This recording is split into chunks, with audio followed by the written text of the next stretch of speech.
سرموسب مکتب میانه رقم 50 نویه مومن‌آباد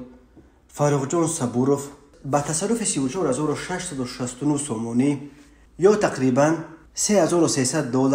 برای سوختکاری عیبدار می شود. تفتیش پرونده او علیه انجام یافته برای بررسی به دادگاه سپرده شده است. مرکز مطبوعات اگنتی مبارزه با کروپسیون تاجیکستان روز 20 فوریه سال 2023 در شرح این پرونده گفت صبوروف فاروق بازارویچ در وظیفه سرموسب مؤسسه تحصیلات میانه عمومی رقم 50 نویه مومن‌آباد کار کرده در دوام فعالیت کاریش برای سوختکاری 34669 سومونی را همچون مزد معاش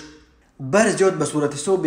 کارت بانکیش گذرانیده تصرف نموده است. وابسته به حالت مذکور نسبت به صبوروف فاروق بازارویچ با ماده های 245 قسم 2 بند گ و 323 کودکس جنایتی جمهوری تاجیکستان پرونده جنایتی آغاز گردیده. آن بعد انجام تفتیش پیشکی با تصدیق فکر عیبدار کنی برای مایتن بررسی نمودن به سود ارسال کرده شد. به سرموسب اکنون سابق مکتب رقم 50 بر اساس قسم 2 ماده 245 برای تصرف مبلغها با سوء استفاده از وکالت منصبی جریمه به اندازه از 547 تا 1092 نشان دهنده برای حسابها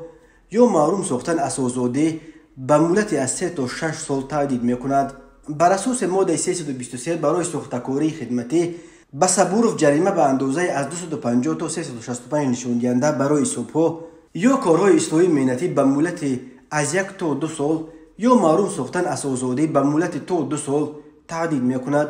تاجیکستان در ردیف 3 کشور اعظم فسادزده دنیا نام برده شده. در رده‌بندی اخیر سازمان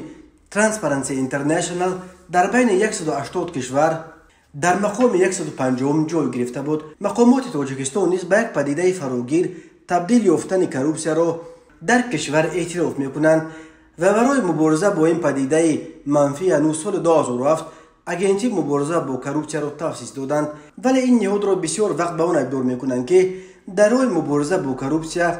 خود را با شکار ماهیچه‌های چون کارمندان جماعت‌ها و کمیساریات‌های حربی